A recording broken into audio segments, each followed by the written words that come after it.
What's your assessment, please? I think we wanted to show a different start to the game than what we showed last time against Portsmouth, and I actually think the first minutes of the game is really good in many ways. Then we concede the first situation where we give the ball away, and it seems like something we have tried before this season, where they just have to enter our half of the pitch, and then it turns out to be a conceded goal. Then after that, I think there's some good things for us again. I think we have opportunities to especially bring Sarge in behind, bring Borja in behind a couple of occasions. It's not a game 100% as we wanted, but it's still an okay game, and we have an okay feeling from outside. That's free kick goal or goal from free kick from the side, of course, obviously change the picture again, and I cannot count it, but it feels like many away games where we have to chase, and that creates that tension and that pressure in the team that we probably don't need at the moment. And as you say there, it's happened too often this season. You don't need to be told that. You know that. It's a turnover for the first goal and then 2 set pieces. How do you get to the point where this isn't recurring? Is it just working with these players? Is it, as we know, going into the summer, new players added to the group?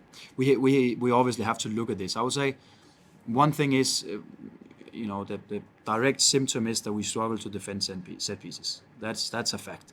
That's how it is. And then you can deal with it many ways. Then you can, like I also said to the guys down there, then you can sign a team with 10 players that are 6'5", all of them, and then see if you can create an advantage in that area. But that's not the way we want to go forward. And I think the other way to look at it is that I would still expect more from us on the ball, because that's the way to prevent too many situations that turns into corner kicks or free kicks or long throw-ins and stuff like that. And I think there was moments in first half where we did well, but it was not enough, and especially the second half was too much back and forth and not us having the control in the game. And I think that's the way we have to do it. And it starts obviously with the ones from the back who need to be comfortable and calm in their decisions, and we can just see, honestly, that there's not enough calmness in all the games that we play. So, I mean, are you saying there that, because obviously you and your coaches have worked on this isn't, as I say, something that's happened at the back end of the season, it's probably been there most of the season. Are you now saying you can't really, with this group of players, seemingly get to a point where that isn't a recurring problem for you? Both yes and no. I would say that the no in me says that we have done it before with this group of players, and that was probably the moment of the season where we had a little bit of consistency. At the moment now in the season, we're struggling because some of the players are tired, but we still have to play them, and they keep on playing. We've changed the goalkeeper position I don't know how many times this season, which is not ideal in the way that we want to approach the game. So it's not like I'm saying we just have to change all of the players, because I think there's a lot of them that is doing well, but still adapting to the things that we're doing. But we definitely have to bring some new faces into the group. I mean, you mentioned it there, the keeper change. Obviously, no Gunny clearly, but what your thought process to go with Vicente over George today? I think when we looked at the games and looked at George's recent game against Portsmouth, but also some of the others, we think there was too many situations that was not clear enough and probably causing a little bit of uncertainty in some moments, and we looked too fragile also in moments of the game, and it's not an easy decision to take, but we spoke coaches together about it. We spoke with the goalkeeper coach, and we agreed on this was the right thing to do. Again, you don't plan for using your fourth choice goalkeeper to begin the season with too much in a season, but it's been the case for us, and I think Vinny in many ways did well today. Yeah, I mean, do you think he was clearly let down? The 2 set piece goals both times. The lads got above your defenders. Yeah, he cannot do anything about that. And the first goal is, I haven't seen any of the goals again, but the first goal is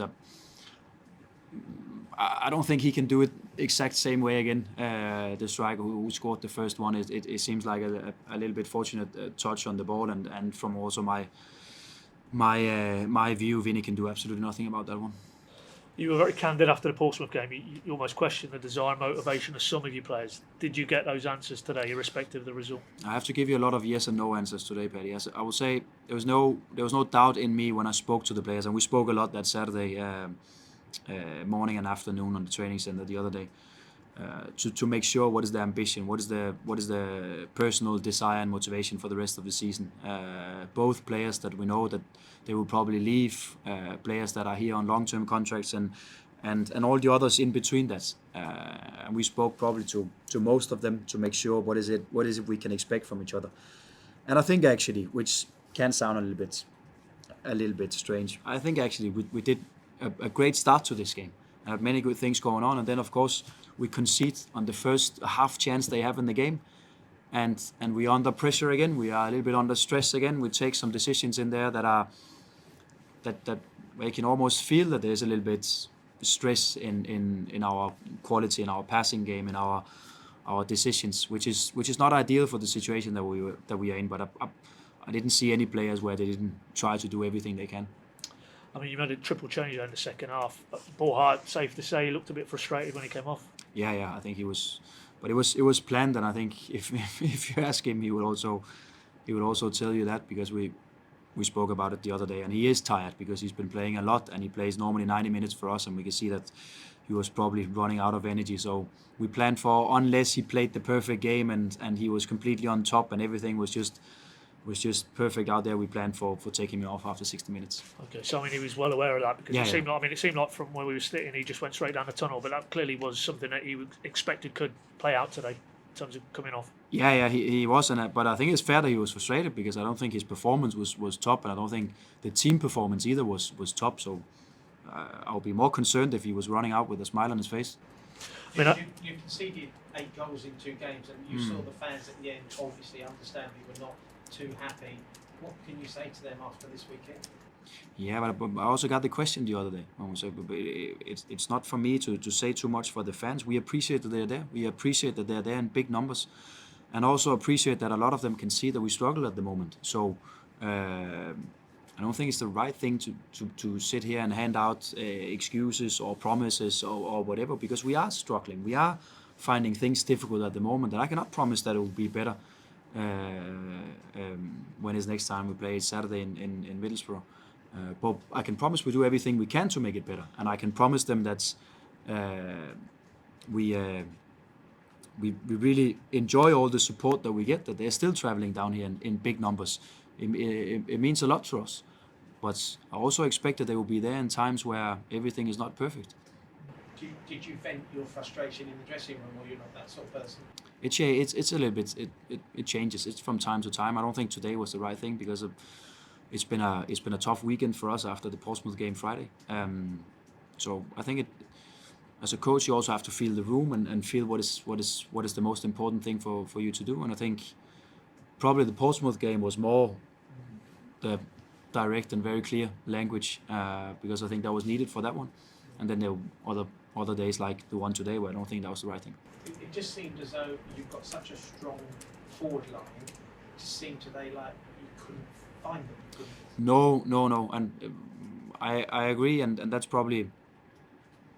where we definitely have to improve, because that's the way we see the game, and that's the way that we have planned the game to be, that we can go away from home and we can dominate much more than we did today, and we can create much more than we did today, and we have to create more opportunities for our strikers.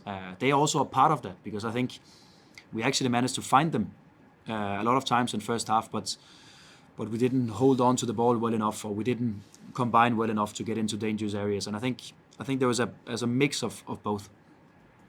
Talking of the fans, what did you make of that first half incident? It looked like there was a fan came on the pitch from the away end. And what was that exactly? In the first half, one of the away fans came out the end onto the pitch, and the stewards came on and took him away. But he was clearly, just after the second goal, clearly frustrated with what he was seeing from your team.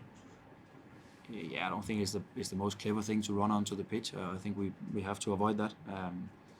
So that's my take on that. But I mean, you've acknowledged that frustration is there, but maybe it's tipping for some fans to anger, that they're not happy. Clearly, 3 wins in 14. They expect more from this group of players and you as their coach. But my answer would be the same, Paddy, and that's because I think it's fair. Of course, I don't think it's fair to run onto the pitch. There's some rules you have to follow when you are a football fan on a stadium, no matter if your team is winning or losing. That's how it is, and I will expect people to behave in a way. And I will say, I didn't see the incident. I saw something was going on up there, but the game was going on the other end, so I didn't see exactly what happened. But it's one out of many. So let's not take that as a feeling for the bigger group. But obviously there is frustration, but there's also frustration amongst the players and amongst the coaches, because we we want to get forward in a better way, but we also have to be realistic and look at the situations of things that we are struggling with at the moment. And that's also the reason why I gave the answer before. I cannot sit here and give promises and just say, or excuses or whatever. We are working as hard as we can, and that's the promise I can give. One of the things that's not in your control is a situation like around Jurasek. I mean, you said after Good Friday you hoped you could involve him today. What was the latest? What was he? Latest one is that he trained yesterday with us, Sunday, and he was in the whole session until he felt something at the end of the session. He felt pain in the same area again of his quad, and it's obviously not ideal because we had planned for him to be available for the team today, and wanted to get him out there to be a part of the team. So it's very, very unfortunate, and I think we support him the best way because I think this one was a big one for him, and I think he's probably quite down about the situation now. And what we have to do is, as a team and as a group, to support him, but we probably also have to bring him through more scans to see what it is that we cannot find and we cannot get rid of.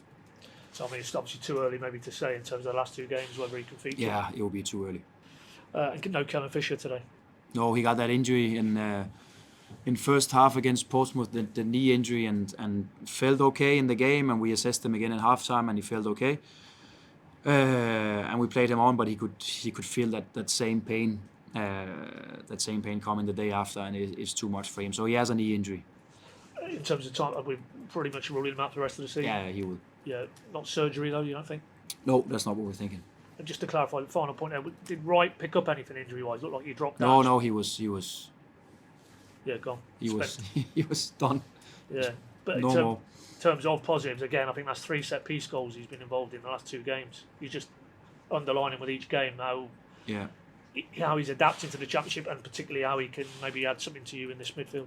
Yeah, and again, like I also said after the Portsmouth game, and I probably also said it after the Burnley game, we have to take both the learning out of this, but it creates a good experience for a 19-year-old player that we expect a lot from in the future. And the same for some of the other players that gets to experience the league in a difficult way at the moment. But that it doesn't mean that it will turn out to be more difficult in the future. It can actually turn out to be the opposite, and that's what we expect and hoping for, planning for.